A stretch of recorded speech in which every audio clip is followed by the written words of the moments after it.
are laid out. Strategy, history, that's what it's about. Hundreds of players, one legend replace. Wargameron', come take your place.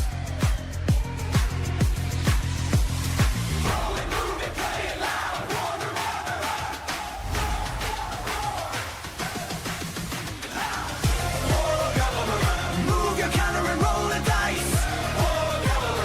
Come on, roll it once or twice. Every battle, every game. Nothing will ever be the same.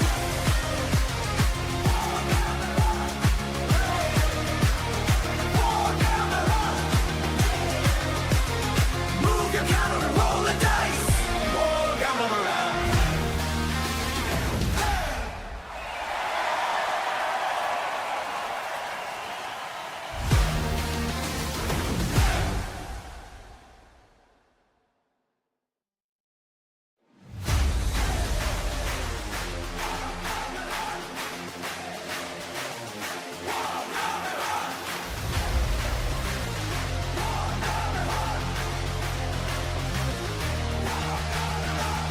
Pick up your dice, put your counters down. The greatest convention is coming to town. Generals, commanders, tacticians unite. Wargameron' is calling, come join the fight.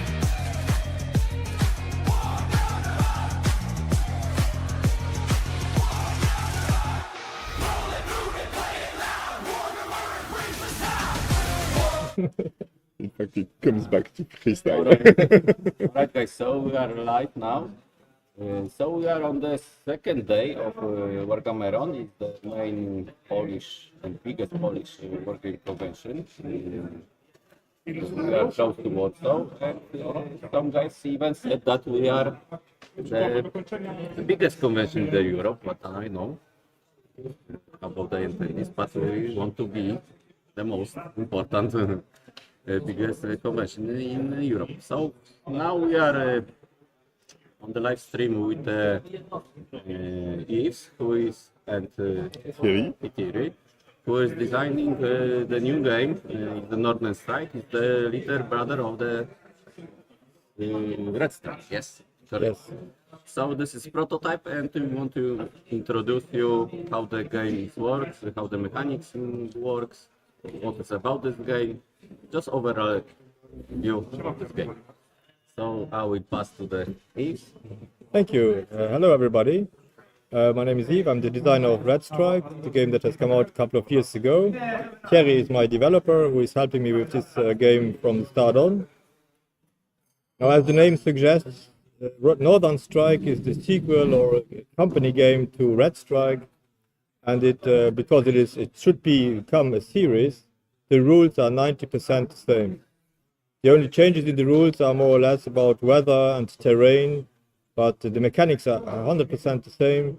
A couple of details have changed. They have to change because the game is on in a different country, different terrain, and different probabilities and difficulties that armed forces would encounter there. For example, weather was not a problem in Germany, and in August '89 there was no weather road, there was nothing. In this case, now here in northern part of Europe, weather is going to play a role. So if someone wants to play Northern Strike, so when he learn the rules, I also play Red Strike without any problem. Without any problems, no. I will also provide a couple of rules that have changed. The supply rule has become a little bit more complicated because supply in the northern part of Europe would have been more complicated than in western Germany.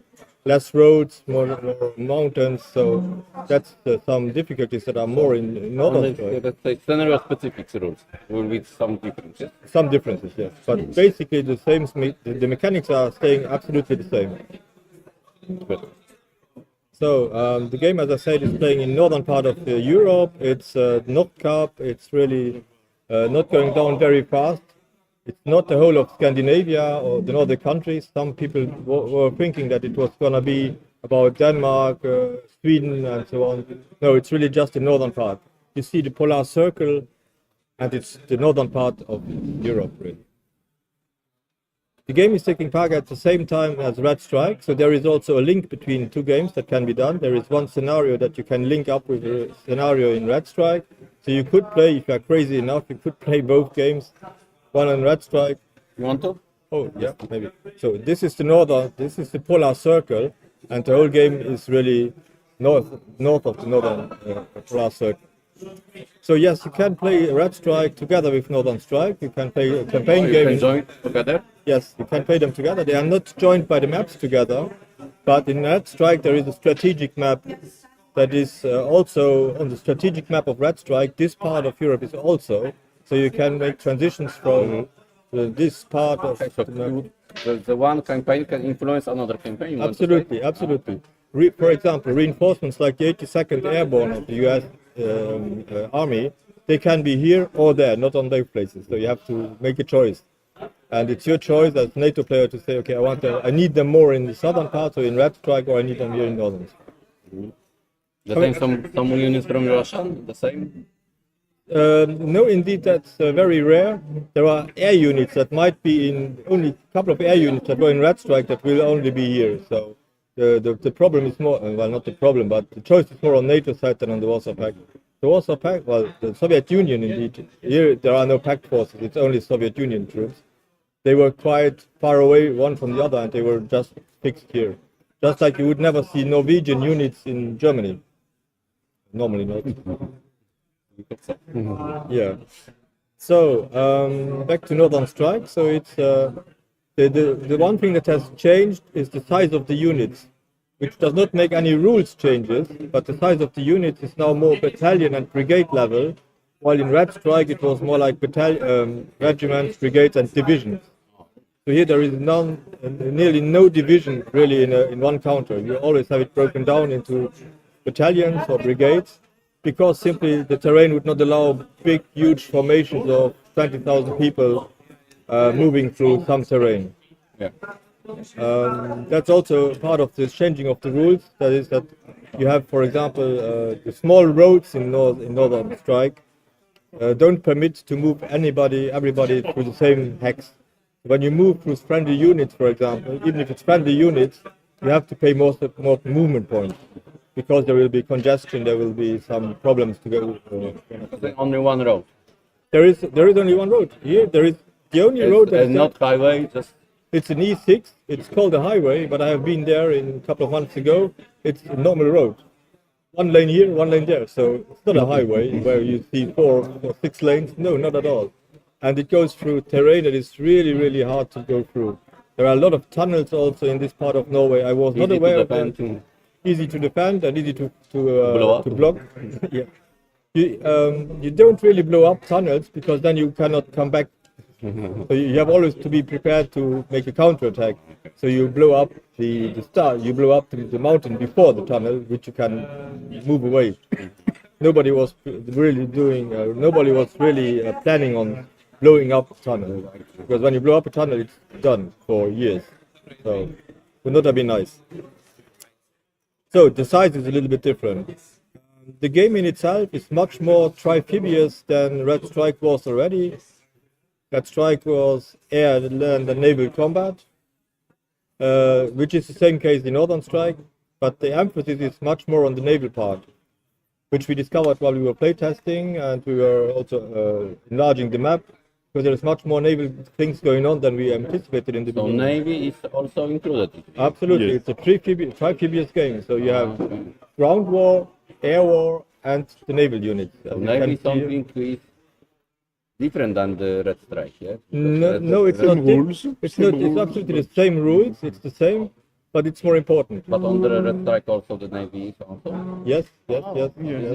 In the campaign scenarios, and when you play with the strategic map, because strategic. Okay. Not only, because you have also the Red Strike map encompasses also the North Sea and the Baltic Sea, part of the Baltic Sea, small part of the Baltic Sea.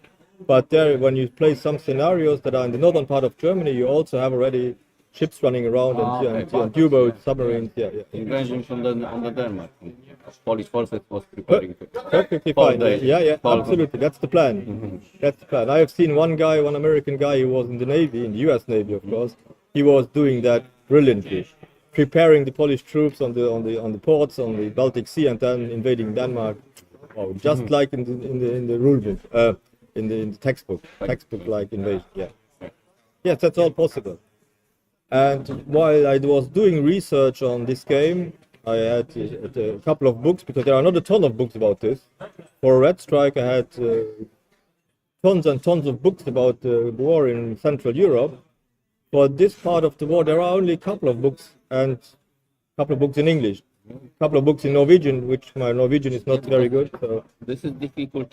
It's a difficult subject, because this is you're doing the game about the war in the future. There is no No, It's no actual record. no, yeah. There is what I do when I do these games about the Third World War in '89 is I do research with books that were written before, what they expected it to be, and also with books after. For example, after the Persian Gulf War, they were changing their minds about the air doctrine. So a lot of these things have gone into the research of the game and into the rules of the game. So it's a difficult. That's why I say that it is a difficult subject for you. Yes. To make On it the one- on the- more civil that. You see, I see it as easier because nobody can say that it's wrong. Yeah. It never happened. So, I mean, this is, in my opinion, that's what I wanted to do. Is the most realistic representation of what could have happened. That's why I make a lot of research and a lot of calculations and And a lot it of will play never testing. happen. And it will never happen this Because way. now the wars will be different. What Yes. we expected in this year. That's another discussion. We could have a whole hour of discussion about that. I'm not quite sure that at this level, operational level, it will change a lot. Indeed, some guys ask, and then I will finish with that theme because otherwise we will drift off. Some guys ask ourselves now in the designer world of war games, how can we represent drones in war games? Oh, Depends on the level. What does the drone make a difference in strategic level? Zero. Yeah. What does it make a difference in tactical level? Huge. Good. Operational level? Not really. Because what does it do? You have a lot better view of what is happening. So it gives, indeed it gets us to where we are now. As wargamers, we always have the God view. Because of the drones, now it's real. So it's more like the reality catching up with what we have already done for 40 years. We have the God's view. We had it always. And we tried to make fog of war. Fog of war has disappeared. So now we are You can real. use some dummy counters or something like that to focus war. In this game, that's a new rule. That's a dummy rule indeed for the naval units. Yes, you can use dummies because there were in this part of the world, at least, there were a lot of whales and because of the different layers of temperature in the sea. Yes. There were a lot of false detections, which are not represented in the other game. Biologist. Yes, indeed, the counter has little whale on it, so yeah, to show that it's a dummy. But you don't know it when And you also see it. more precise equipment, electronic equipment. Today, Yes, yes. advantage. Today, of course, it's much better. So, the game is trifibious. You have the air war. It's not abstracted. To a certain degree, yes, but you have different squadrons or regiments for the Soviet Union. They have their names, they have their squadron patches, so it's highly detailed, but still it's not a tactical air game. And it has it has a huge impact on the ground war and on the naval war. Because you can intercept submarines with an Orion, a P3C Orion, can search and detect and destroy a submarine. So that's something that can happen here. Or you can, as the Soviet player here has shown a lot of times, you can really destroy small units, small ground units somewhere. Just reconnoitering the troops, the enemy, and then going there with the 295, 222, and just bomb them into oblivion. It's possible. So, Yeah, that's the way he bombs always his way through to Norway. using only bombs. Something that is also new, some kind of new in this game, is that you have hostile areas. These are areas that have been used, that have been prepared by Norwegian, Swedish and Finnish guys to be destroyed really like when the Soviets Slow would have down advanced, advance. slow down the advance, and also guerrilla tactics when they were passed, so stay behind units. In that strike, they are represented by counters. In this case, it was more like local guys that were hiding or living there where they lived, waiting for the Soviets to go by, and then they would take their weapons and their ammunition, and they would then ambush follow-up troops. So that's also something that was very important in that part of the world. Some kind of civil defense. Yes? Yeah. But they are not represented by counters, but they are at the big road junctions or where there were cities, they were prepared to do that. For example, also the tunnel blowing that we talked about before would have not been done by the Norwegian army, but by the guys who lived there. They had everything prepared, dynamite and ammunition was prepared. As soon as the call came, they would have done their work. Do you think it's still valid? They stay still using the same tactics?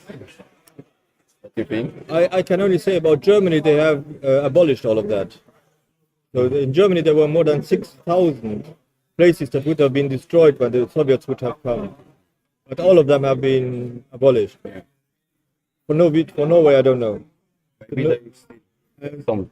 I guess that the Finnish and the Norwegians, they still have them. I guess that's my guess. Yeah, because only they are, guessing this. Yeah. because they have a border with Russia. So I guess that they are more. And Not Russia prepared, still yeah. aggressive. They want to be more prepared than the Germans who are far away from the front. Okay, so maybe let's talk about the game mechanics, maybe. Yeah. So that's where do you want to start? Ground war.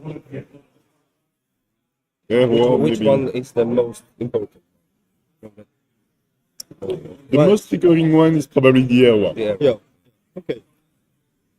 So the air war.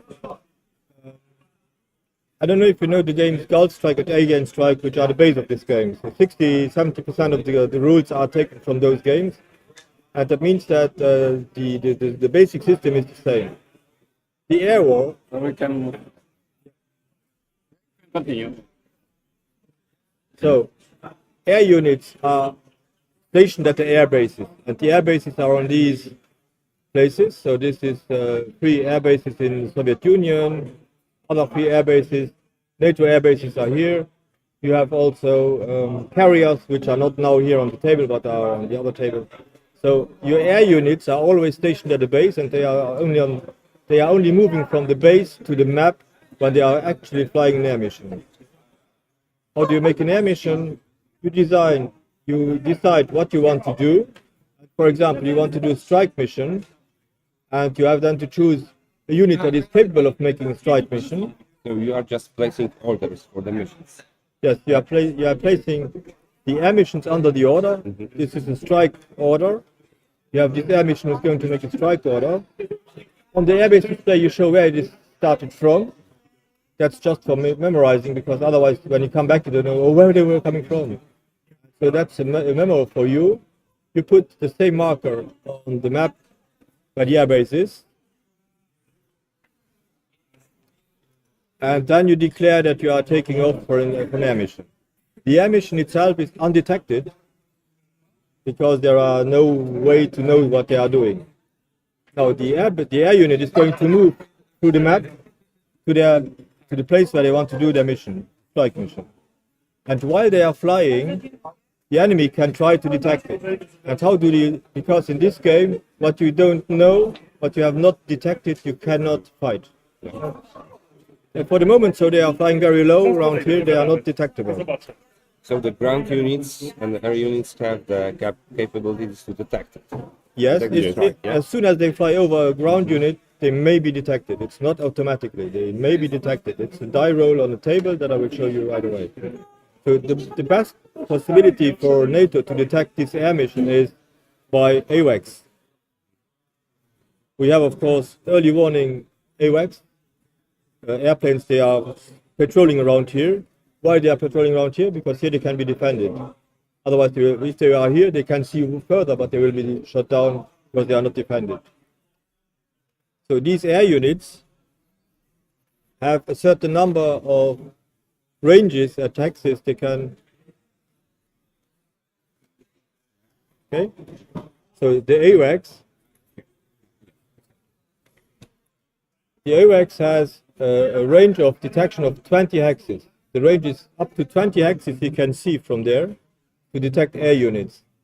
But the probability is low. The probability is only 20% that at this range he will detect the air unit. So it's his choice to wait until the best moment, because he cannot check at any hex. He can only check once in this range, once in this range, once in this range, and always in the last hex you can always try to detect. So this is free lunch. At 16 hexes he's trying at 30% chance. If it doesn't work, he can do the next detection attempt somewhere around here. And you see that the probability is rising, rising, rising. But when you detect in the long range, you have more time to respond. Absolutely. So the longer you wait, the higher the probability to detect, but the less the opportunity to intercept it. Because now let's look at the case. Are we on the map? Yes. So let's say that at this point, the AWACS who is here detects this air unit. On detection, up till now, I don't know what it is as NATO player. When I detect it, the NATO player has to show me what it is. And he tells me that it's a two-pole left. So it's identified. It's firstly the bogey Yeah. Yes. in there, then It could be a identified. fighter, it could be a bomber, it could be 6 bombers, it Yeah. could be 6 fighters, I don't know. Now I know it. Now I know that this is a single bomber on a bombing run on a strike mission. But we don't know where it's going. We don't know where it is going. Is it going to bomb this hex or this hex? I don't know. But if you are prudent, we are now going to intercept them. So NATO player now is going to say, okay, in border force I have, But But they have to have a specific mission, intercept Yes. or yes. yes, yeah. indeed that's in the first part of the game turn, you have to decide if all the air units are on offensive missions or on interception. And only that is fixed for the whole game turn. So if, for example, you have no units on interception, you cannot intercept anybody. You might have a lot of air units, but if they're on offensive mission, they have the bombs there, they are not prepared to make an interception mission. So that's the part where you have really to think before you do. planning. You have to have a nice balance between interception and So offensive. this is air management, let's say. It's air management. Okay, yeah, correct. And that's for the whole game turn. So if you get this wrong, you might have a problem afterwards. So in this case now, let's say we have an interceptor that is ready at Bardufoss or at wherever. But Border Force, yes. we have Bardufoss, something. yeah. Okay, so now what happens now is exactly the same thing. We say we put a marker there from where it starts. We put a marker of Bardufoss on the airbase, and we have it's an anti-air mission. So we are not detected, and we fly from here to there to the intercepted. But then there comes a little detail about the game. Some airplanes are faster than others. Oh. And this is now a normal fast plane, and the other guys are also normal. So there is no big difference in speed. That means that I declare now, I intercept you, I take off. While the guys are running to their planes and taking off, the striker moves 2 hexes. Then I will move 2 hexes. Striker will move 2 hexes until we meet. Of course, these guys are not detected for the moment. So you should try to detect them. How can you detect the interceptors? Exactly the same. With the Russian AWACS, who is here, who has its own range, it's a little bit less performant than the NATO game. And as soon as they are detected, you could also, for example, fly back, or you want really to try to get by So them. the player got time for make a decision, make it Yes, on ground yes. or Yes. Abort the mission. Because- What about Okay. the mission? Because okay. And maybe that was the plan, to make them take off, because you can only fly 1 mission per air stage, action stage. An air unit, as you see here, there are two fields.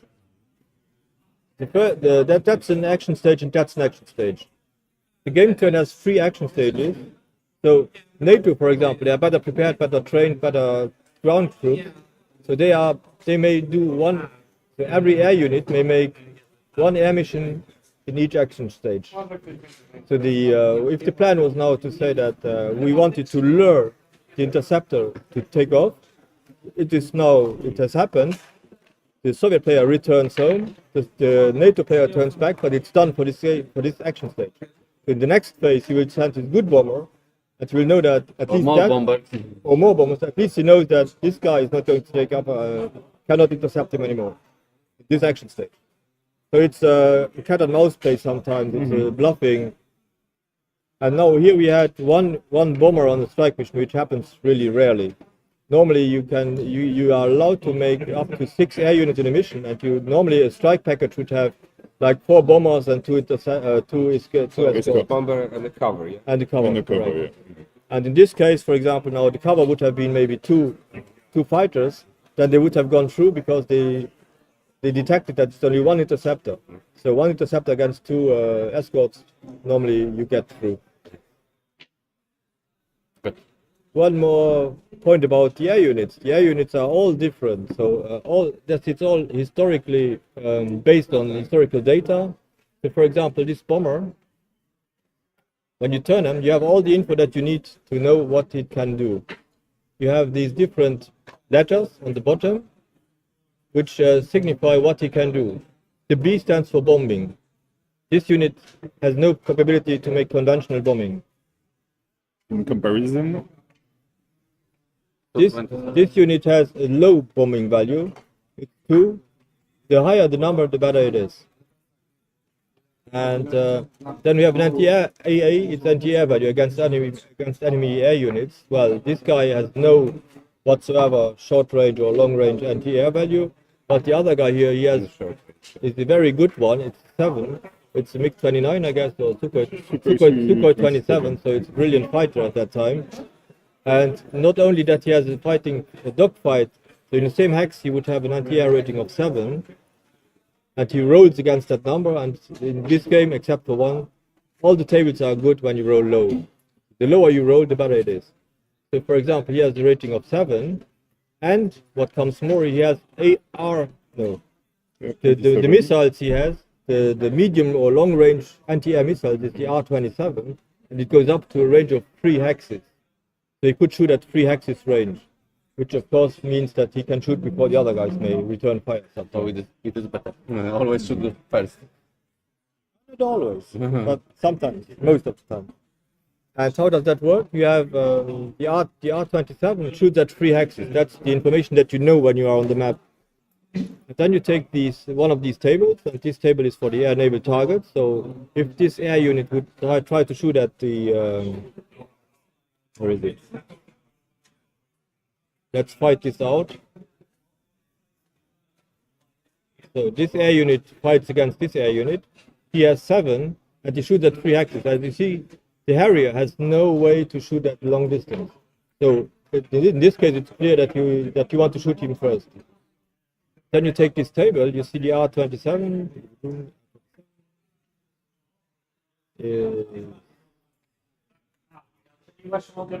Here. The missile is R-27, range of 3, and at 3 hexes he has a 20% probability of hitting the enemy. But he has only 1 shot, so maybe he wants to get closer to have a better probability of shooting. So what you do now is you wait maybe for that they are adjacent, then the Russians will shoot with 60% probability. It is included the defense of the fighter. I will come to that right now. Because there are chaff, flares, and other things. No, it's the number that is on the counter. Oh, yeah, right. everything on the counter. So what you do now is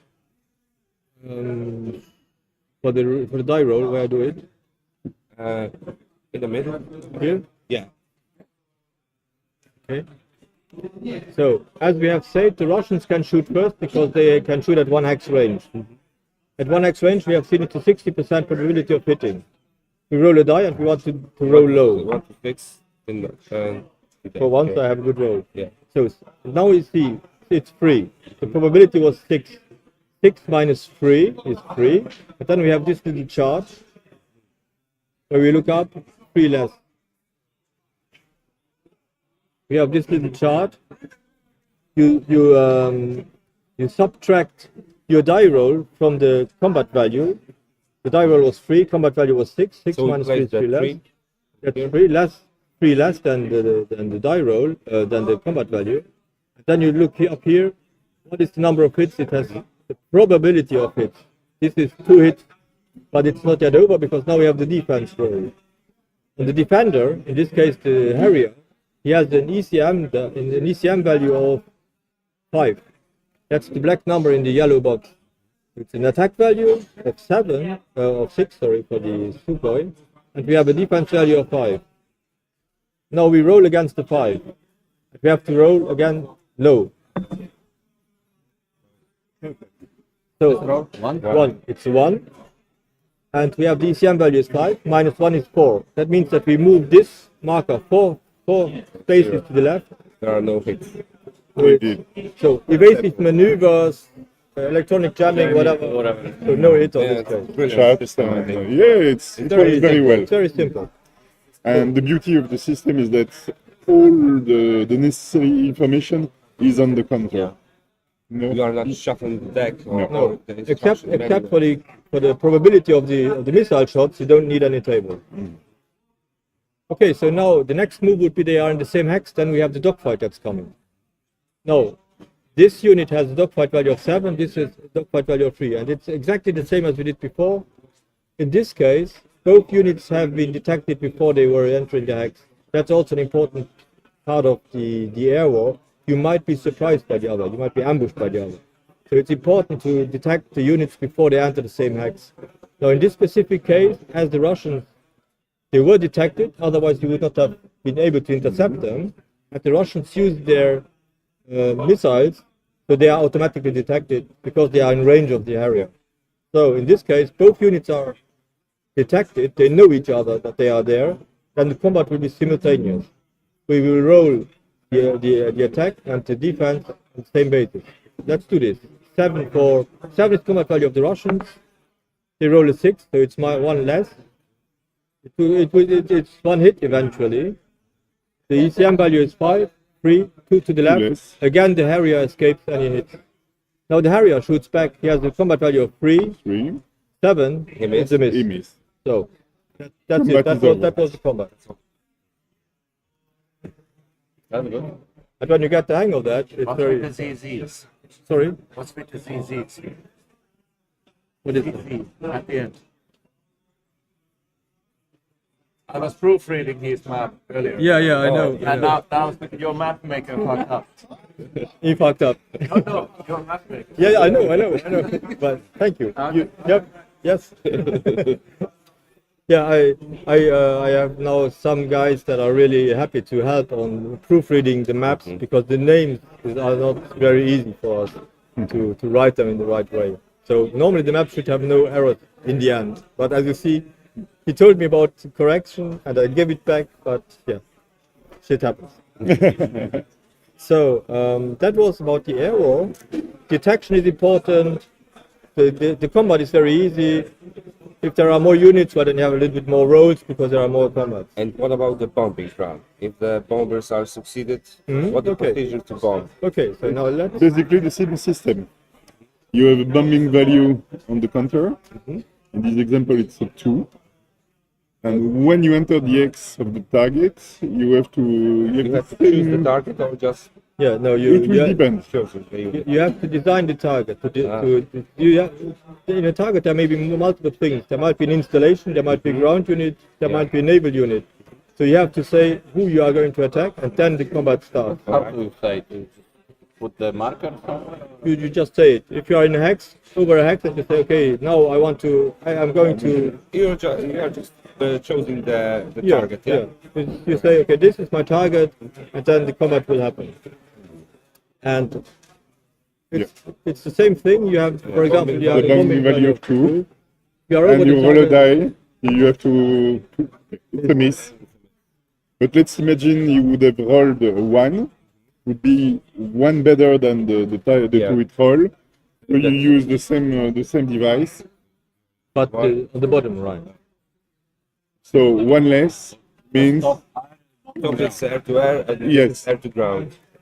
the top is air and naval targets, bottom is only ground targets, and you read here the number of hits that is applied to the target. But there is no defense row. There is no ECM row. It's No. automatic That's hit. Yeah, Correct. Okay. for ground targets, yes. What about the AA guns? Yes.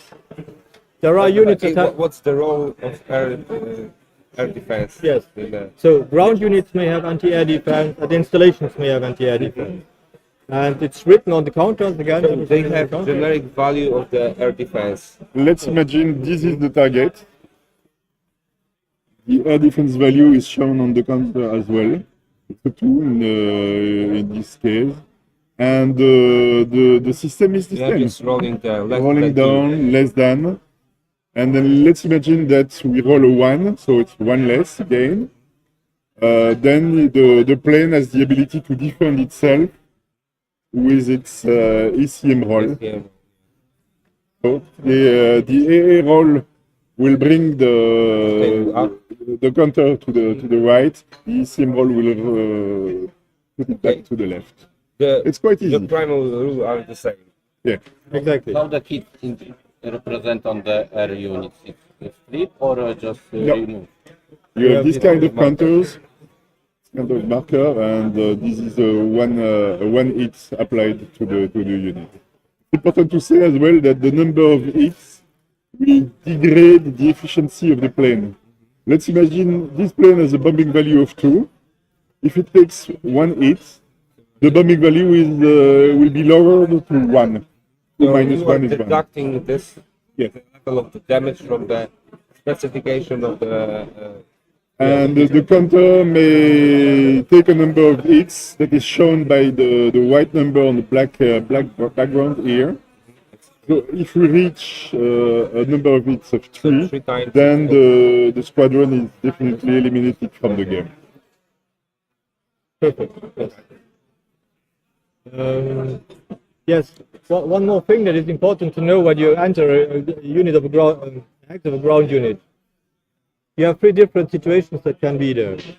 The air unit is detected before it enters tags. The air unit is detected when it enters tags, or the air unit is not detected at all. So the anti-aircraft, in these 3 cases, it will shoot at different times. If the air unit is detected before it enters tags, it gets the first shot, and if the air unit takes the hit, it is aborting. So the bombing run is not happening. If the air unit is detected when it enters tags, combat is simultaneous. So it might take hits, but it also bombs the It's a target. surprise, yeah. And if it enters tags and it's not detected at all, it will first bomb, and that might mean that the anti-air rating is already reduced before it can shoot. Very logic somehow. Yeah, very logic. And this logic of timing is the same regardless the type of combat that you are making. Would it be principle, air to ground? Would it be air to naval, air to surface combat? All the logics remain the same. So that makes the game easier to handle. It's the fact that the same logical is applied at each level of the game. For example, we have seen now all the ratings of the air unit. Well, this is a naval unit. You see exactly the same happening. You have the different ratings are all on the counter. So this is a naval unit. This is a Submarine cruiser, an SAG, a surface action group. The counter represents multiple ships, of course, but the Submarine is the class that is most represented. The best ship in this fleet. And here you have all the ratings, and it functions the same way as in air war. You roll against the combat rating, you have an ECM rating, and that's the way it works. So air combat and naval combat is, the only difference is that the air bases, that the air units are on the air bases, while the ships are of course not every turn returning back to a port. That makes it very easy. If you know one of the systems, you know the other one automatically. Of course, there are some small differences between speed and so, but for the rest, it's really, the basic is absolutely the same. In naval warfare, of course, missile warfare was much more happening than in most of the air war. So in the game we will have some kind of cards, yes? Yes, it's a play aid. That's the plan. That's the plan. The plan is that you normally you would have to check all of these things on this map, on this table. Yeah, this will be cool. Yeah. Yeah, I think so. I thought so too. What will be sure that is for the AWACS we will do that. Because that's a table that we consult hundreds of times, and always go back to the table is really a pain in the. So that's what we are really going to do. For all the other aircraft, not sure yet if we will do that, but it's a nice add-on. Yes, I know you like that. I like that too. it's a nice to have. It's a nice to I have. like it also, but I don't know if it is really helpful. It's a plus. It's an added value to the game. We don't know sure that we will. I hope so. This I have done myself. So Just ready to print it. yeah, but the layout is not yet perfect. Work on that, and yeah. So that was about the air war. Of course, you can bomb air bases. If an air base takes a hit, one of the air units will also take a hit. It will lose a sortie, so you will really do damage. And in Northern Strike, for example, the pack is getting victory points for bombing NATO air bases. Maybe a last word about the air war, that's the air defense network. Indeed, both sides had, of course, radar stations all along the road. They had the air defense, fixed air defense, SAM sites, and they are not represented by specific units. They are represented by these generic or half-generic counters, which are called ADN, Air Defense Network. And they work like that. They have a certain range. When you enter, no, let's say it like that. An air defense network, we have one here for the Soviet Union and one here for Norway. When an air defense network is fully operational, any air unit that enters a certain range around the ADN Just like in a bubble. yes, Yeah. it's like a bubble. And when an air unit enters that bubble, it's automatically detected and it can be shot at. But you can also degrade the effectiveness of the enemy ADN network. And when it is degraded, it becomes limited, and then it has to make also detection rolls. It's not automatic anymore. So these are high value targets to degrade the enemy air defense network before you are going into bombing their air bases. AWACS is something different. That's it. Yes. It's something different because it looks much farther, yeah. but it cannot shoot. The air defense network counters, they shoot at you. So if you are coming to the range of it, it shoots at maybe 4 or 5 or 3. It depends a little bit on the air defense value. Just for the recon for a large scale. Right? Large ranges, yes, correct. How to kill the AWACS? My question. It's difficult. That depends on the defender. If he's dumb like me, no, he got me really once. He was attacking my AWACS, and I was not aware. I was not thinking about my AWACS, and it was so dumb. And when he was here, I said, "Oh, that's your target." So, smile. So you have always to pay really attention to your AWACS because you have only one.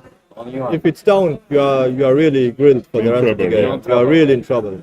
So this is one of the main targets that you should really defend. It's a high price, but Yeah. Without controlling the area too. No, it becomes very It becomes difficult. very difficult. Yeah. So You don't that know when the strike is come. you don't know much anything. Of course, you have ships. Ships also have a good detection value for So they air. are they have own bubbles of detection, yeah? Yes. The ships. The ships have their own bubble of detection, correct? And that is also represented on one of these cards. It's here. It's here.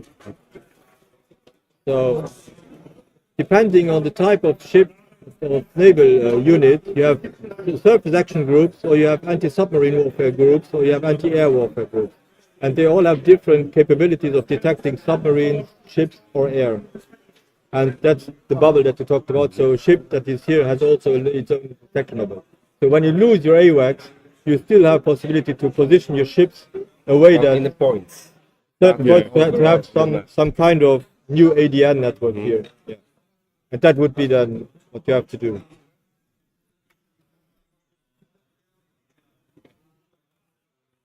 Okay, ground war.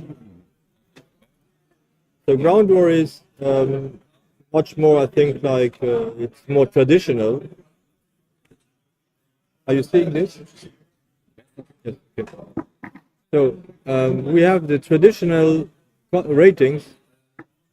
The combat rating is the red 8 on the white box. You have the anti-air rating.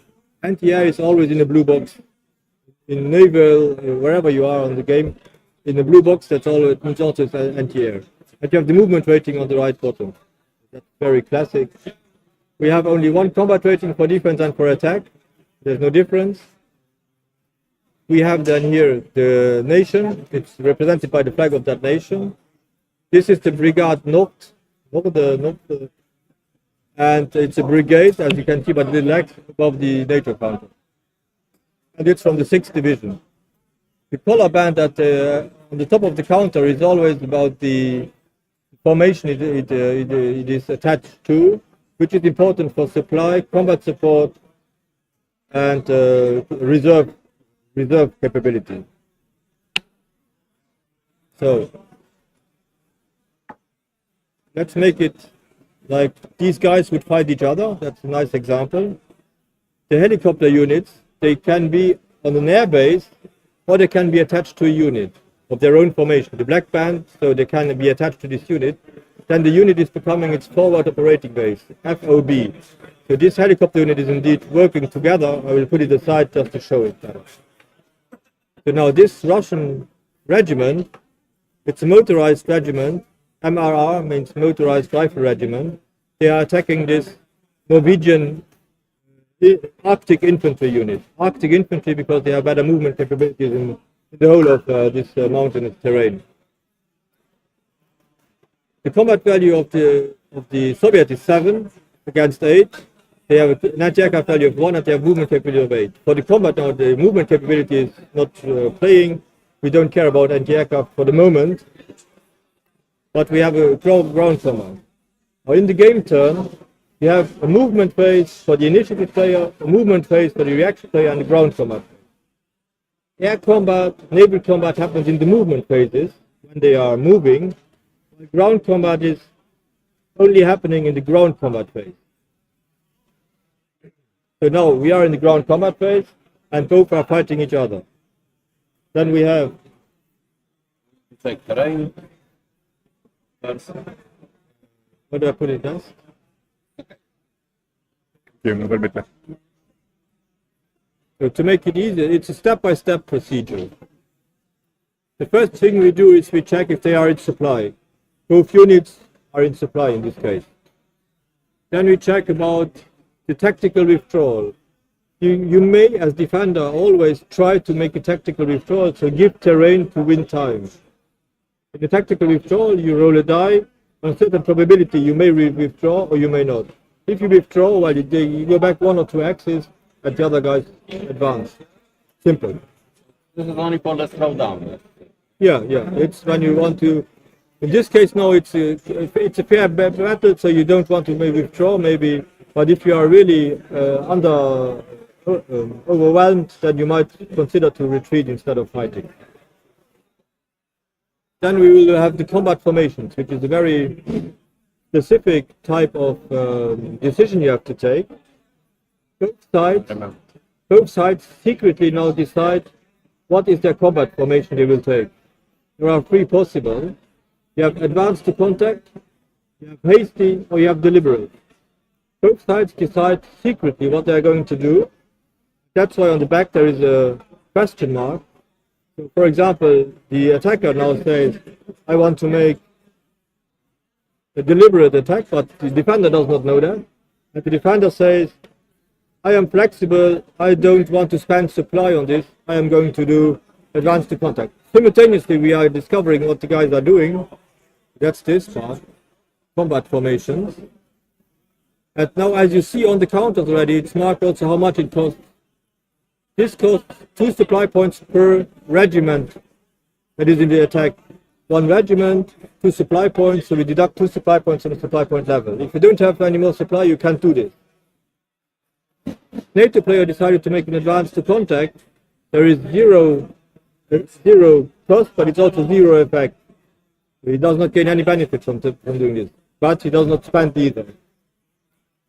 Then we will see the terrain. It's a tundra terrain. There is no modifier at all, so we don't take the Terrain is to keep on defending. Sorry. Terrain is for the defender. Yes. So there is no effect for terrain in this case.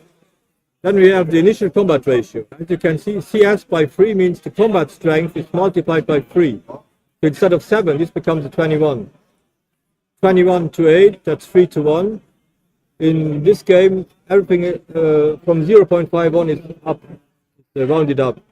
So it would, in other games it would be 2-1, here it's a 3-1. We have a 3-1 ratio, which brings us on this table to a die roll modifier of +2. So the die roll that the attacker is going to roll has already a +2. The next thing we see is close air support. First, the defender decides if he wants to do a close air support, if he calls in some air units. In this case, we don't do that, but the Soviet player, he has already helicopters in there, so he is saying, I want to do a close air support with this unit. We flip the unit. It has a bombardment value of 5, which is quite nice. If it is successful, he will have a close air support, so he will have a die roll modifier of +3. That's quite good. So he will now declare takeoff. He will move into the hex of the defender. He might be detected, and then we have the anti-aircraft of the defender. So we will try to detect the air unit. The helicopter, it's on the 5 or on the 7. It's detected. We have a 2 of anti-aircraft. 9, it's a miss. So the helicopter can use its full value. It's 5. You have to roll 5 or less. Of course, I do less, more. So there is no effect. But imagine that we have rolled a 5. Then the attacker would get a +3 on his final attack roll, which is quite impressive. For a cost of 2 supply points, because the CAS has yes. also a cost in terms of supply. The supply points will be on the where? They are here. They are on a different track here. Different track. But you have a certain number of supply points per action, per turn, that you can expand. And of course, it's quite limited.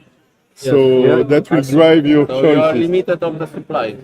Yes, yes. Our supply points are for the specific units or formations or No, for the whole. For the whole. whole. So Okay. each site has its own supply level. For example, in this now it would be 60 points for the Warsaw Pact, which sounds a lot, but each strike mission costs 2 points. Anti-air mission costs a point. This costs 2 points now because it's a strike mission. So it's And that's the importance of the type of assault, the counter that you have chosen, which will drive also the cost in terms of supply points of the attack.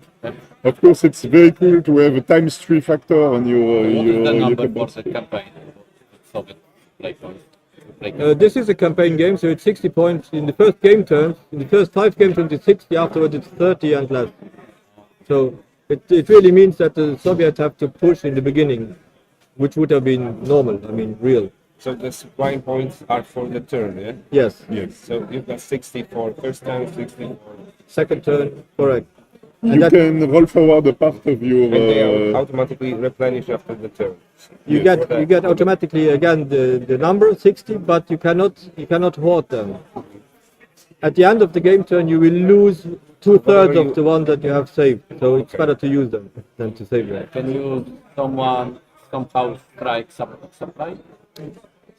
The Warsaw Pact player can strike the supply of NATO player because some of the supply comes with convoys, and you can, if you sink the convoys, supply is also gone. So yes, you have more in Red Strike than here because in Red Strike you have the strategic map where you have the convoys coming from the Northern America to Europe. So that's much more important. Here it's important too, but much less. Yeah, so we have now seen that we have a +3 because the CAS, we say that it has worked. Then we have, the next thing we check is, are we using chemicals or nuclear? No, we don't. Are we, any of the units, sorry? Mass destruction weapons? Yes, you can. If you, well, for chemicals it's your own choice, but the other guy gets victory points when you use it. So it's, you might not want to use them because the other guy gets victory points. Nuclear weapons, they are only available when the political guys give you the permission to use them. That's a die roll at the beginning, at the end of every stage, of every game turn. You roll a die, 2 die, 2d10, and when you have 11, then you are allowed to use nukes. So without the permission of the political guys, you are not allowed to use nukes. Again, when you use them, the other guy gets victory points. So there is a trade-off. You have to choose wisely. So now we check if any of these units are battle hardened. You see, some games say that this is an elite unit. And as we talked before, I don't know which of these units would have performed well or not. In a historical game, you can do that, but here, no. So I wanted to introduce that meaning that some of my units will really perform well. So every time a unit wins a ground battle, it gets the battle-hardened status. That means it gets a shift, a column shift in its favor, in defense or in attack. That can be traded for hits or it can be used in combat. Quite nice. So some of your units will perform very good and they will march through to Berlin. Not in this case. So, any battle hardened? No. In this case, there are no battle hardened units, no shifts. Then we will check if there is artillery support. Artillery support comes from the headquarter. A headquarter has to be in command range. Do you have? Yeah. Yes. The see- range is 2. You see, this unit is from the 131st Motorized Rifle Division. This is the headquarter of that division, and this headquarter has this artillery symbol. It means that if the ground unit is in ground combat and it is in range, that's the 2 here, 2 is the command range, then this headquarter unit gives this unit an artillery bonus. In this case, it's a +3. So we have a +3 for the close air support, we have a +3 for the artillery, and we have a +2 because we are on this range. The ratio. We have 3, 6, we have a +8 on that die roll, which means these units are really going to have a hard time, except if I roll. And yes, that's it. That's it. So you have different things that will happen or be important, and some things will not be important because they are not. If this headquarter would not be here, you wouldn't have to talk about that artillery range. So then we roll on this table. That's the only table in the whole game where you have to roll high. Plus modifiers. Plus the modifier. Oh, it's a 9. 9 plus 8 is 17. If you look at 17, the yellow ones are the attackers. 0 hits, so the attackers are fine. And the defender, he gets 4 hits and he has to retreat. Now the defender can take 4 hits. The first hit will always flip the unit in ground combat. When he is attacked by air or by naval, he is not going to be flipped, or by missiles. It's only flipped in ground combat, which you have seen. And as you can see, the combat value is down to half of it. 8 to 4. It was 8, now it is 4. That was the first hit. Now the defender, if he takes the other 3 hits, then we would put one of these markers beneath it. It has 3 hits, 4 minus 3, it has a combat value that is left at 1. But the defender can now choose to make retreats instead of hits. For example, in this case, terrain is not important in this place. I will retreat 2 hexes, so I will exchange 1 hit per 1 hit retreat hex. But I still have to take the last one. I have taken 1 hit to flip the unit, 2 to retreat, and the 3rd hit with this marker. And the advancing guys, now they have the battle arm state. Because they won the combat. And then we come to the initiative. Initiative in this game is very, very important. Because the initiative player gets normally to move first and to fight first. How do you get initiative? By winning battles. Exactly what he has done now. We will keep track of how many battles he has won. And the guy who has won the most battles will be the initiative player in the next turn. It's not a die roll that you do and oh shit. Yeah, it's really by What's happening in the map? what's happening in the map is if you work well in your battles, then you are rewarded that you are the initiative in the next game. On the beginning game when you start the Russian sky. Yes, Yes. Of course. they are the bad guys, so they will start. So basically, it's very traditional. But you have a couple of things that you have to think about. But And there is advance after combat? yes. Yeah, there was. You can Okay. you can advance on the retreat path. You can advance. And You can follow. but for example, now if this would have been a combat in the first action stage, ground units may only move once during the game turn. Once during the game turn. So they have now moved. They have now done their combat. In the second action stage, they are not allowed to move again because they have moved. But They can if fight in the again. ground combat they are still adjusted, they can fight again. Mandatory attacks or not? No. No. Voluntary So it's only. voluntary. What about the movement and drop? Don't know. Okay. The Because Zok, I think so there is. Zok you mean? Yeah. Yeah. The Zok is different than in most games because there is no, it's not like all units have a Zok. There is no unit in the game that has automatically a Zok. A Zok is created by having a stack of units. And you have to have a stack of units that is at least worth 3 regimental equivalents. 1 regimental equivalent is 1 regiment or 2 battalions. So if you have only battalions in somewhere, then you have to have 6 battalions in Hex, and then you execute the Zok around you. The Zok in Red Strike is happening more often because there are divisions. 1 division is 3 regimental equivalents, so the Soviet or the Warsaw Pact has very often a Zok. But in this game, it's very rare that you have a Zok because you are moving battalions and brigades here and there. In case you have a Zok, you must stop when you enter a Zok, and you can leave a Zok with a +2 modifier on the movement cost. Start to another. Yes. Yes. But then it's again, you have to stop in that Hex. Yeah. But as I But say, as you said, the Zoks in this particular game are quite rare. quite non-existent. Yeah. It's very rare that you have a Zok.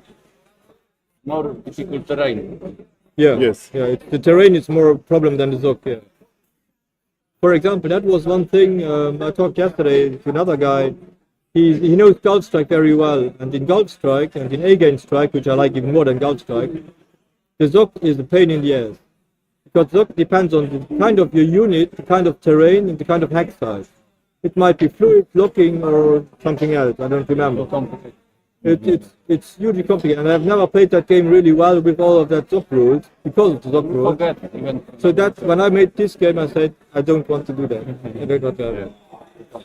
Yeah, I wanted to have an easier game, and now you are more concentrated on doing things than on seeing what is the Zok, how would it be, what it is looking. Maybe just show us Navy, so. Yeah, okay, Yeah. okay. The Navy We will. know the air, we know the some Yeah. the ground. So just mention about the Navy.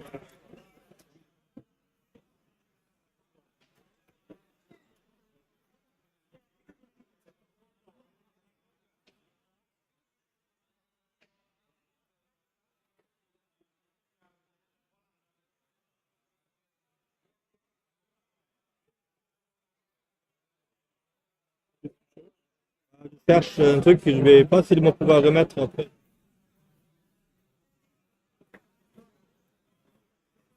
Navy. Okay.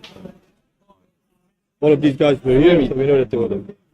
So this is now a huge naval fleet that is coming our way. Big convoy. The Soviets, they have here, normally that these are probably submarines that are there to could be decoys too, but it could also be that they are there to And maybe Bardzo proszę parafianie.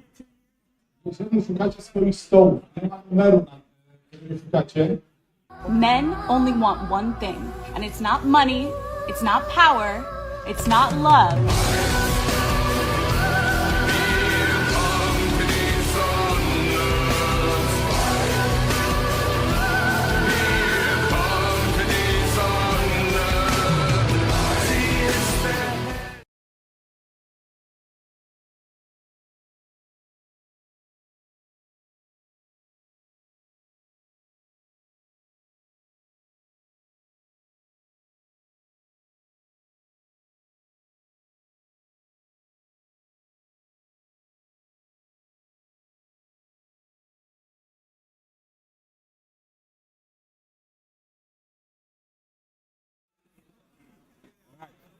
give me just a second, I will.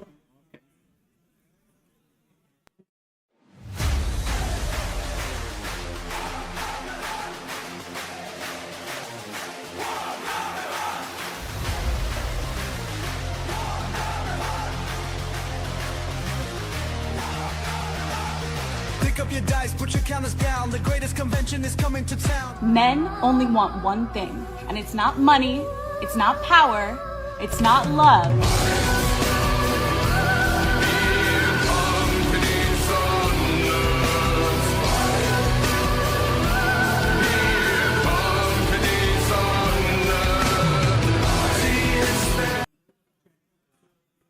Sergei, we back now. Yeah, so we have here a cordon of Soviet submarines that are trying to detect NATO forces that coming in.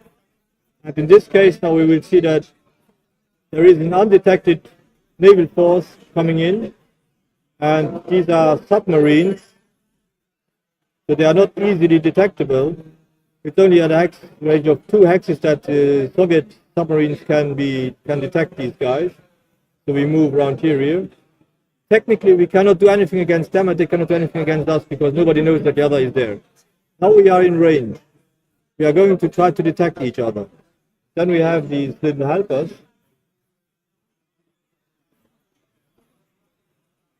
So, for example, the Warsaw Pact submarine can detect an enemy submarine at 2 hex range, 2 hexes, with probability of 10%. You have to roll a 1 on a d10. For NATO,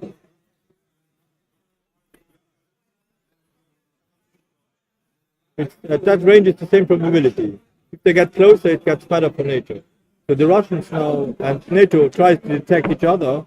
Nobody has detected each other, so they are blind. We move further because our target is there. Sorry about that.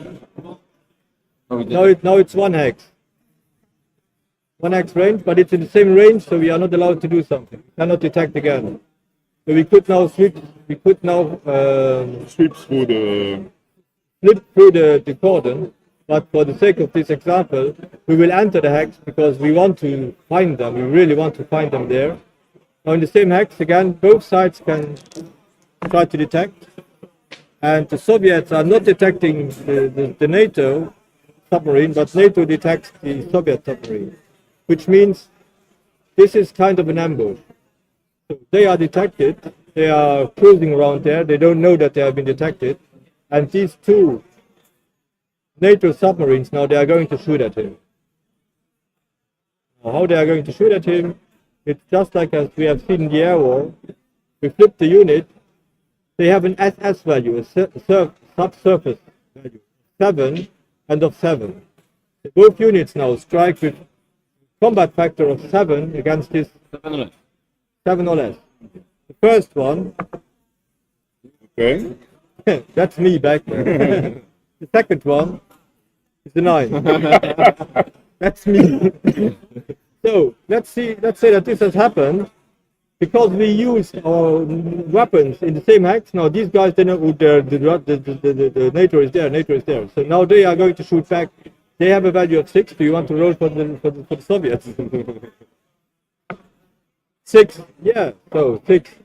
It's a probable hit. We have now a probable hit, but again, we use the highest ECM value, but it's 7 in both cases. So the NATO submarines try to evade. It's a 10, so they miss. So one of the units takes a hit. But if it takes a hit, it's the same procedure as before. We have a hit marker. And so you see that the logical is the same as for all the air combats. It's rolling attack against ECM. The timing of the combat is same logical. You can get a surprise if you're not detected. If you have a simultaneous detection, you have a simultaneous combat, and it's same logical. And one thing that is now different to the air unit is the naval units have 2 shots. As you can see here, both of these submarines had already had 1 shot, so now they are -2 shots. So these guys, they have no more torpedoes or missiles. They have now to return home because they cannot do anything. And this one is one shot still available for future. Naval combat ends here. Cabinet. With a nice, you see that in this case, the Soviet guys have been ambushed, but indeed they have won this battle. Because now these guys are out of missiles, they have done nothing except detecting that unit. What happened next? They can continue to move. So you have each vessel has a range, which is in this case 60 axis. So you can move, you can start a battle, consuming 10 movement points, and then you can continue moving after the battle. Let's imagine that I have used 20 points to get here. I had to spend 10 movement points to make the combat. Then I'm at 30. Then I could use another 30 points to, but in this case they are now worthless. So I will return home. But when I declare that I want to move, Soviet player can now say, no, I'm going to intercept you, because now I know that you are there. Soviet player can then see if he has some air units that are good against submarines. Do you know about someone? And you have, they have also. They should have... There. Right there, yeah, correct. EL-38. So, And you see that this one is in interception stance. If it would have been in offensive stance, it wouldn't be available for the interception. It's yes, that's more the attack. Now it's in defense. and so what you can do, you can trigger an action. So it will be a strike mission starting from here. Civil must be somewhere around here. Here not. 2032. It's here. Not only that NATO now has done nothing here, but they also detected. So now the Soviets, they sent now this air unit in a more compressed battlefield. They might now be shot at by ADN, but there is no NATO ADN. So they come in here. They have an anti-submarine value of 5. So we roll again against the 5. And it's an 8, it's a miss. They have done a strike mission. They spent now 2 supply points for not much. But if they would have rolled less than 5, we would have again the defense roll of the submarine, and maybe the submarine would have taken another. Sorry? And just this. Yes, correct. Now, let's try it again. 2. I have done a 2. 5 minus 2 is 3 less. The potential 2 hits. Now, you roll for the defense value. The ECM is 7. 9. So, this submarine now takes 2 hits. So, it's sometimes very dangerous to go too far. Okay?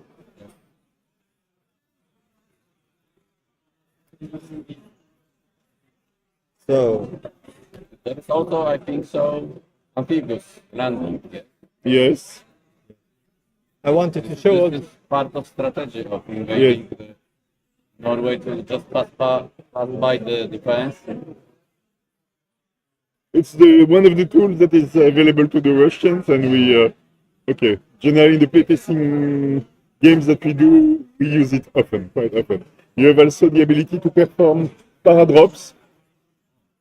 So with the same logical, putting units behind the lines of NATO, seizing targets and trying to reach targets with the ground units. That's the general strategy that is applied in the game. But of course, the number of this kind of units is quite scarce. So you have to choose the good timing to use those. Otherwise, you lose. But it's powerful, you're right. It's powerful.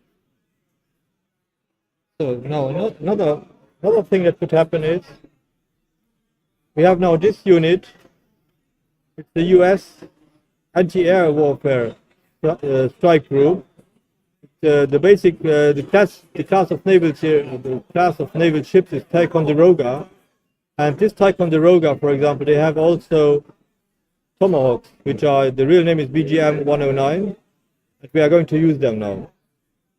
So we are approaching, we are not detected, we are approaching the Soviet cordon here. So submarines could now try to detect them, but that's not interesting for us now in this example. What I wanted to show is, let's say we are not detected. Now we are 1, 2, 3, 4, 5, 6 hexes from this surface naval ship from Soviet. It's detected, so I can shoot at it. And this ship has also harpoons. Harpoon is very potent anti-ship missile. It can go up to 6 hexes, and when we want to shoot at that, with that, we have to refer to the missile table. And on the missile table, we see that the harpoon At 6 hexes, it has a 30% probability of hitting. So let's try that. It's a miss, as always. If it would have been not a miss, this ship would have taken a hit. There is No air defense, no sun. no sun. No. Forest. No. Just only roll. No, they could have done the ECM roll. Oh, The normal ECM Yeah, roll. yeah, yeah. As usual. As usual, yes. So that was the first thing we did. The second thing is we want to shoot at this base here, the air base. We have tomahawks, they go 50 hexes, so they are in range. So again, it's the same procedure, except that we look up the BGM, the tomahawk. So we have the tomahawk here. The range is Tomahawk, c'est ici. it's a ground Close target. missile. It's a ground target. So the tomahawk can be used against ships or against ground targets. This is against naval targets and air targets. This is against ground targets. Here we are attacking a base, so it's a ground target. We look it up here. PGM 109, it's a TLAM. Then we have a probability to hit an air base of 89%. 89%. That's when these little guys come into play. 1d100. And I have made it 50. 50%. It's a 50, hit. it's okay. So it's a hit on the airbase. The airbase takes a hit. One air unit takes a hit. That air unit takes also loses Hitting the airbase. And the respiratory damage of the Assets also get it. So yes. Whenever an airbase takes a hit, one of the air units also has to take a hit. let's, for example, say skill PR that took a hit. So you put one hit on the airbase, and you have to choose one unit that is active on the airbase that will take one hit. The owner will choose the hit, so it takes one hit, and it makes one use 130 for the plane. So this plane that was based on in Kilpiarv had initially no hits, with 130 left. After the attack, it took one hit on the base, one hit on the plane, and the plane lost 130. Reducing the effectiveness of the base and of the plane. The marker is for the effect. The airbase. That's the hit of the airbase. You can Yes. And of course, Supply it will points. cost supply points. Yeah. And that's done at the end of the end stage, so if you don't have saved up some supply points, you're in bad shape. You're not going to repair anything. That's what is also happening. For every hit on the airbase, the capacity of the airbase is reduced by 1. So this number means that you can have 8 air units on an air mission. above. But so if you are above, well, you have You to repair cannot more. use all your units. You have to choose. Then you have to. The units that cannot be used are here, the apron, runways, or the taxi runways. Whenever you are above the capacity, then you have to remove units there. They are not lost, but they cannot initiate any mission. And that's one of the advantages of hitting bases. It will reduce the capacity, so also reduce the effectiveness of the base and the use of the base for the current turn, but also for future turns. For example, as we have seen in the Gulf War, what would the NATO player do? The first, he will check all his cruise missiles that he has, tomahawk, and fully attack the Russian air bases. Because the Russians are quite, they have nice things to do to you. You don't want that.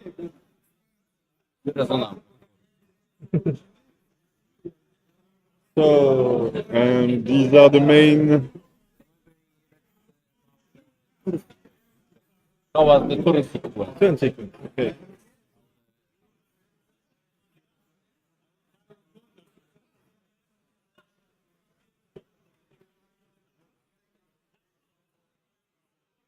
You know the basic of the all stages, not just follow the sequence.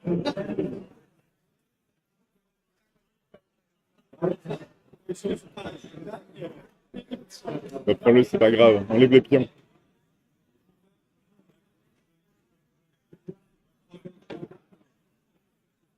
It's okay? Non, mets-le comme ça. Ici? Oui. Ah, yes, okay.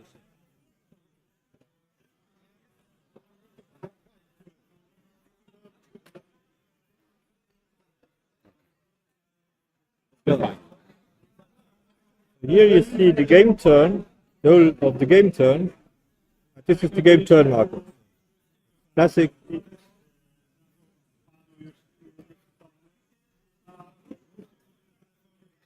The game turn starts with the world opinion phase, where you could get victory points because you have used chemicals or nukes, attacked cities. In this case, no, there is nothing happening. Then we have that's one important phase, that's the initiative determination phase. As explained before, yes. the number of battles is taken track of on another track, and the guy who won the most battles is now getting the initiative. The initiative is marked here, so it's the Russians, could also be NATO. Cards. Yeah, in Northern Strike, that's something new that was not in Red Strike. Indeed, Finland and Sweden, nobody is sure about their stance, what they are doing. And I have thought a lot about it, and we have tried some things. So for the moment, it's like the Stavka, the Soviet player is the Stavka, the military guy. He is not allowed to invade Finland just at his will. So he has to ask Stavka he can ask Stavka for three things. Either he wants to invade Finland, or he wants to have transit rights to pass through Finland, or he might want that the Politburo is making a real treaty with Finland that Finland is not going into their bag. These three things. The Stavka player has 3 piles of cards that I've not brought here, they're there, but he chooses one of those 3. And NATO knows if he has chosen invade, transit, or peace. Passive indeed. But on the back of the card, on the front of the card, there might be something different. So the Stavka player, he wants to invade Finland. He takes the invade Finland. He looks at it, he knows what it's written there, and the Politburo could say invade, or he could say passive, or he could say transit. Stavka player puts it down, and at any point of the game, he could now say, okay, this is happening. And if it is not what he wanted, for example, he wanted to invade Finland, but the card says passive, then the next card phase, he gives the card away and he takes another one, up till the moment he gets what he wants. And it's only at that moment that he opens it that NATO player knows what is happening. So now we know what the Russians want to do. But we still don't know how Finland is reacting. There you have a table where you are going certain proper probabilities what Finland is doing. Is Finland rejecting? Is Finland joining NATO? Is Finland just defending itself? And it's at that moment that we know how Finland is reacting. And after Finland, we roll for Sweden. Is Sweden joining NATO? Is Sweden helping Finland? Is Sweden staying neutral? We don't know. It's at that moment that we know how it will work out. And that's something that is replayability is very high because you never know what happens. So that is card phase. The next phase is very basic, is assessing reinforcements. If you get reinforcements in game turn 2, well, you then put them on the map. Very classical. Then we come to the unit assignment phase. That's when each of the units has two possible modes. The air units may be in offensive or interception mission. The ground units may be in frontline or reserve, and the naval units may be at sea or in port. Of course, they can only be in port when they are in the port type. That's ultimately immensely important to plan ahead what you are going to do. If you put everybody of your air units in interception, you are not going to do any offensive missions. If you put every of your ground units in frontline mode, you are only, as initially, you move in the first action stage, but not again afterwards. You have no breakthrough, no exploitation units. Supply phase. You get supply, and you have to reduce the supply, and then you get supply. Weather phase. Weather is new in Northern Strike, as I have said before. It's a die roll. And depending on the die roll, the weather will be good, so nothing changes. The weather will be poor. Only certain air units may do air missions. There is a number on the air unit. That's the W at the end here. And the higher the number, the more all-weather capable the unit is, which is normally very good for NATO if the weather is not good, not so good for the Warsaw Pact. And naval units are also affected by bad weather. All the ratings are half, they can move only half the way, so it has an impact. Then we come to the action phases. We have action stage 1, 2, and 3. They look the same, but they are quite different. Action stage 1, the initiative player moves first, decides about combat, ground combat. Action stage 2, he moves first, decides about ground combat. Action stage 3, the other way around. The reaction player gets to move first and declares combat. And in detail, in this phase, the initiative player may move all of his naval units up to a certain limit that is decided by the special scenario rule. He may undertake offensive air missions to bombard the enemy, and he may move all of his ground units that are in frontline mode. So if he has put nobody in reserve, all of his ground units may move now, which might be fine, but he may not be able to move further, because in the next action stages, only his reserve units may move. If you want to exploit in the second action stage, you have to have put units in reserve. While he does this, it's highly interactive. While he does his air and naval moves, as you have seen, the other guy may declare interception, which makes that even the reaction player is always paying attention to what is the other guy doing, because I want to intercept him there, intercept him there. When the initiative player declares that he has done his first action stage, we move to the reaction stage, movement phase, where the reaction player now may move all of his units that are in reserve mode, and only those, and he may make offensive air mission, and then take naval moves up to a limit that has been decided by the special scenario rules. And again, as he moves his air units and naval units, the initiative player may now declare interception. So that's again highly interactive. Then we come to the ground combat phase, where the initiative player says where there is going to be combat. So they have to be adjacent, of course, but it's he who decides where there will be ground combat. Second action stage, again, the initiative player moves first, but only units that are in reserve that have not yet moved. Remember, any ground unit may move only once. So he says now, this is a reserve unit, this is a reserve unit, I will use that, I will move that. Again, he can undertake air missions and naval moves, up to a new limit that is, in the action stage, a new limit. Again, the reaction player can intercept. In the second reaction player move, he gets to move all of the reserve units he has not moved in the first action stage. He can move again reserve units that have not yet moved, undertake offensive air missions, naval moves. Second ground combat phase, again, the initiative player decides where there will be ground combat. And as I have explained, some units may have done a combat here, and they may do again a combat here. Not fight every time, everywhere. One unit. See, they can. The initiative player can, with the same unit, trigger 2 combats in a game. Yes, but That's one's here, the one's there. That's the real advantage of being initiative player. The movement is limited to one per game. But ground Combat twice.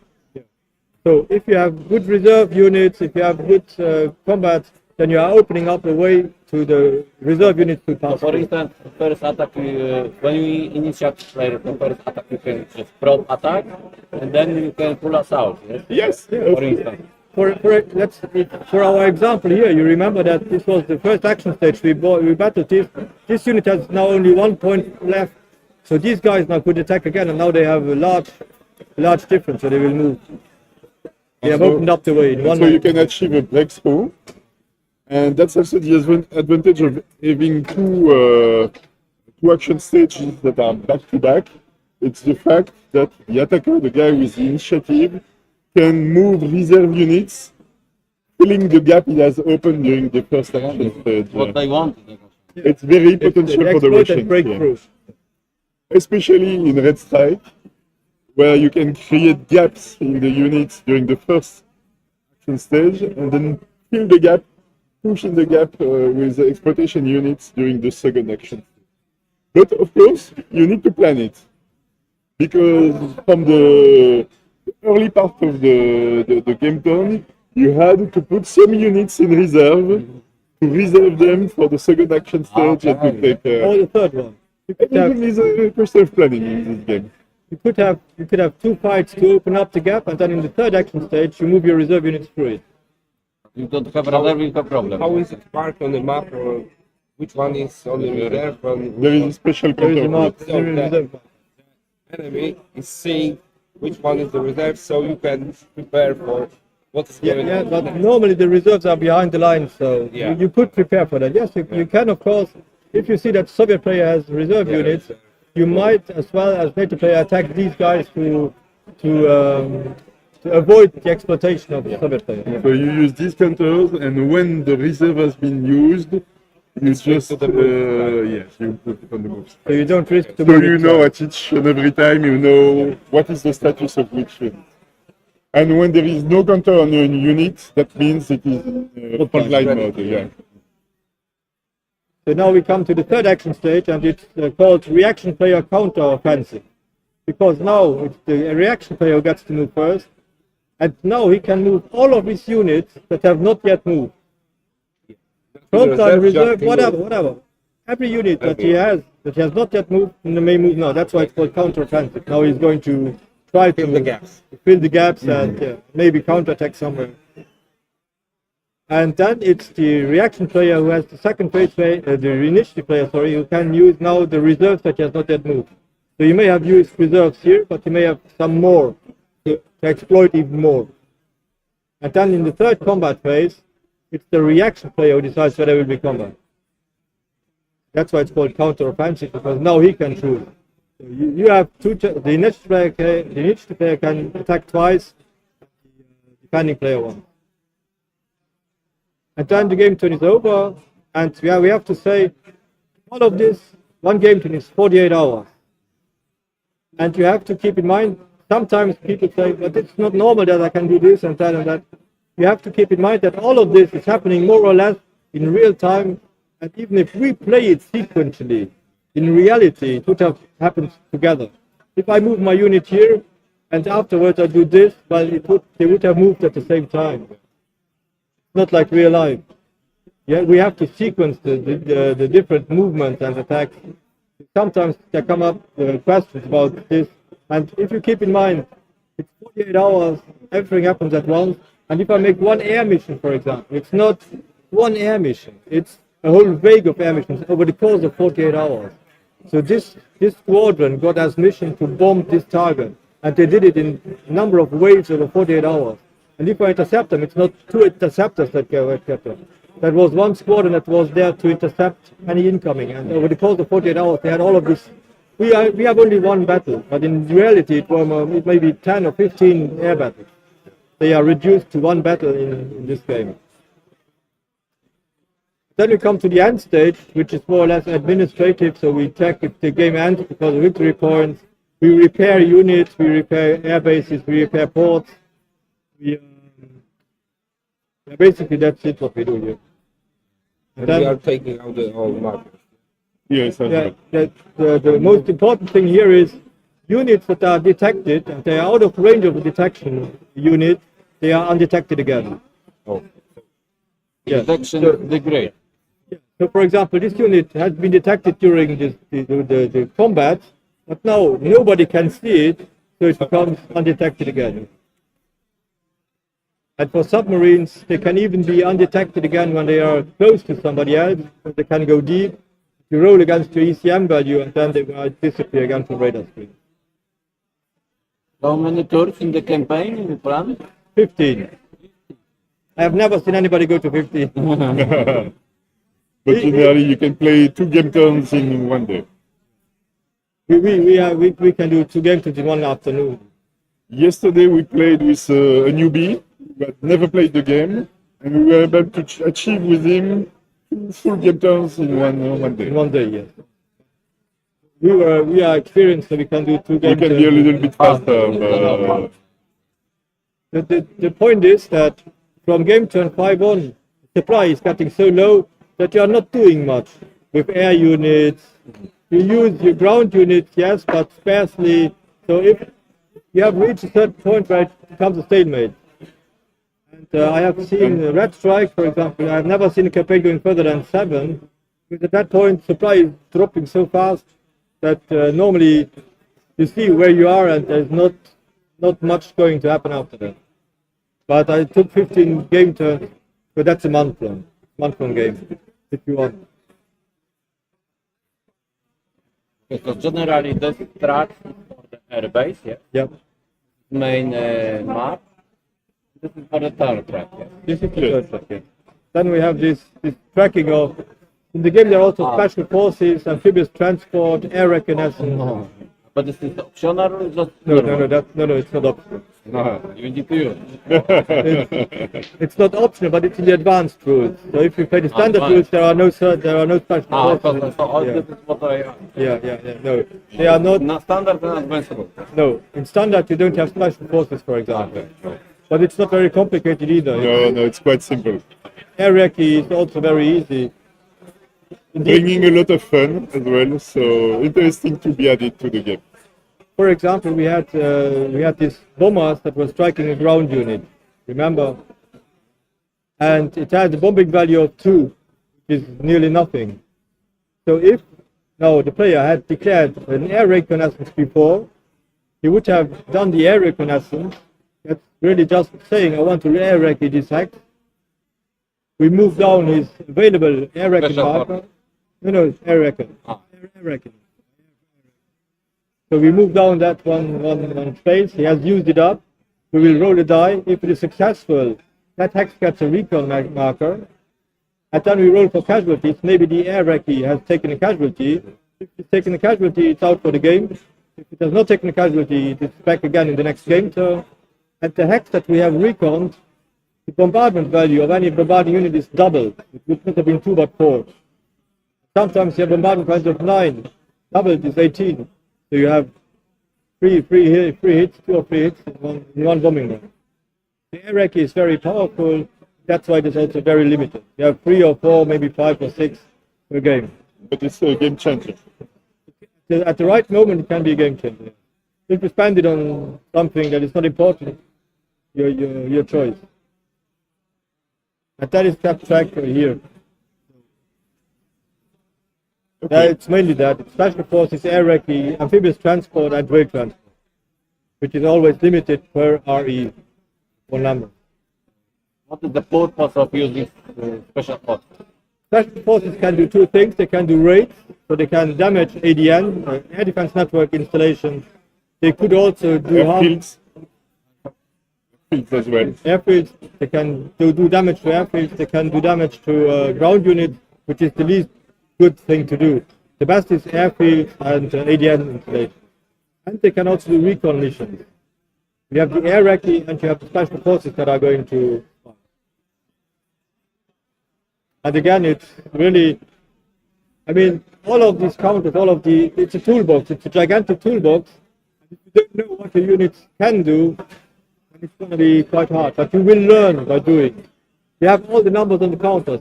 When you don't know, can I do an interception with this unit? You just flip it. It has no anti-air value. Well, no, I cannot do an interception. You don't have to remember it. It's all on the counter. That's why some guys like Thierry, he likes to see all of the numbers at any time. As I know a little bit more about the aircraft, I like to see the aircraft. But normal players, no, I have to say, normal players do this. They want to see the numbers at any time, so it's easier. But I'm bragging now, but I don't know every detail either. The game it will be campaign, but you also, I think so, use some learning scenarios. Yes. Yes, and for those of you who know the Red Strike system, there were also learning scenarios, but they were more or less just abstract things to do. And in this game now, the learning scenarios will be already in the game. So you will, for example, have a learning scenario about this part of the game. Maybe in the campaign you will never reach it, but you will have a fight about Tromsø. So it will be much more. You will not only learn the mechanics of the game, but you will also learn some things about the map. It will be more interesting to see what would have happened if the Soviets would have been here. The campaign game, you might never reach that because you have the time, or you are too Soviet is too good a player, too bad player. But in the learning game, you will have a number of scenarios that will be all around the map, with the pins, without the speed, with the speed. So it will be much more. I think it's going to be much more interesting to have the learning scenarios played also as a game. And then there will be battle scenarios. As in Red Strike, we will have medium-sized scenarios that can be played in a day. And we will have then, of course, the campaign that will take a couple of days.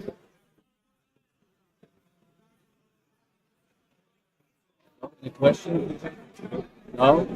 All clear? We can play it. No, it's not a clear one. Now it's overwhelming knowledge. System. Yeah, but basically, the combat is not so I think I've got the base for playing for tomorrow Red Strike. Yeah. That's the important thing. If you have the basic notions of how the combats are going to happen, the rest is just really something that over experience. Yeah, I just have to prepare how the unit works and the statistics, and which one is for. We had an example yesterday with a completely newbie to the game, and the guy was a little bit like you in the morning, overwhelmed. So much information, so much counters, a lot of things to do, and I saw the guy at the end of the evening. He was more just looks so- accustomed to the way to dealing with the toolbox. And he started building things and having fun as well. Because the main part. If you don't have fun. you grab the intricacies of the game, how to. Okay, the timing of the game is very important. So if you, with one day of playing, generally I see that people are quite accustomed to the game, to mechanics, and having done a lot of fun because you have a lot of choices to make with the game. And that's probably the best way to define Red Strike or Northern Strike. It's a huge toolbox that you receive, and you must try to make the best of it. And that's why two games are never the same. Imagine that you're trying to refurbish your bathroom and you have all the tools, but you don't know how to handle them. You will not build the bathroom. But if you know that this is the screwdriver, this is this, and this is this, then you can work it out. That's the same here. It's not like it's really, technically it's not very complicated, but it's a lot of things that you have to think about. But if you don't, it's not really a problem. But you play on a different level then. But you can play it. So this game will be published by Buka for sure, yeah? Yes, 100%. Yeah. 100%. And you can mention about the map because Yes. map will be better than. Yes. The map will be the most beautiful map you've ever seen in your life. No, we have seen the prototype of the final map, and we were just blown away. This is Norway. This is the northern part of Scandinavia, the Nordic countries. Finland is not part of Scandinavia. I know that. Sometimes I mix that up. So the map, this is really just a playtest map. To have the features on it, to know are the features working, the roads, are they on the right places, are the bases on the right places, how does it flow? So that's really the playtest map, also done by Pablo from Buka. But the final map, we have seen first sketches of it. When I saw the final map, I wrote to Yves, wow.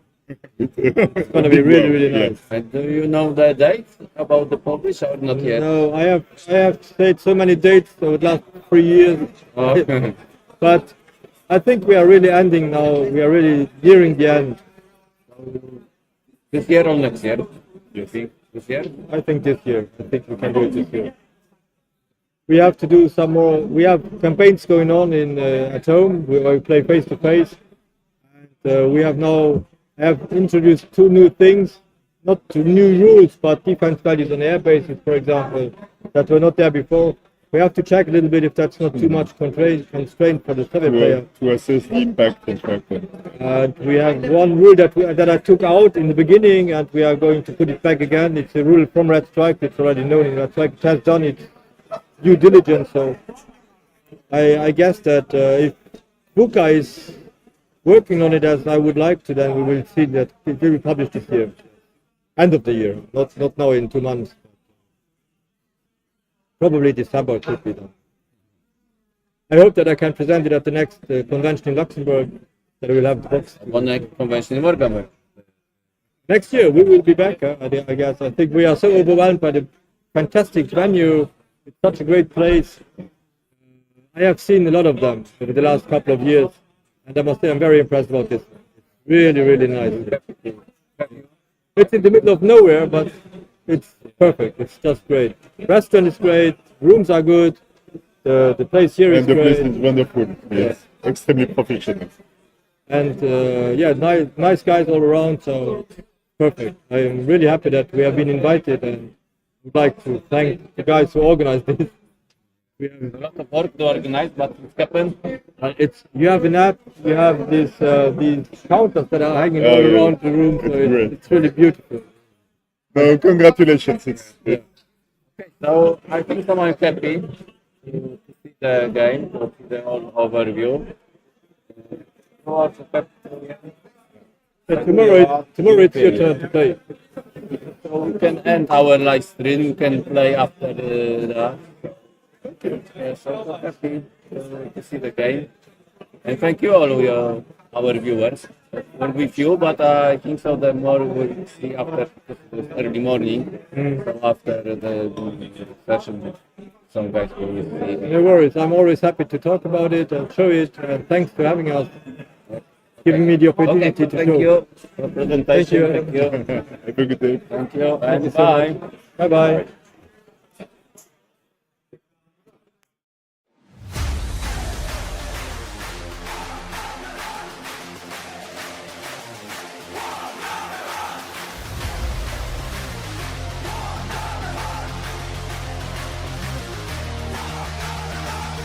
Pick up your dice, put your counters down. The greatest convention is coming to town. Generals, commanders, tacticians unite. Wargameron is calling.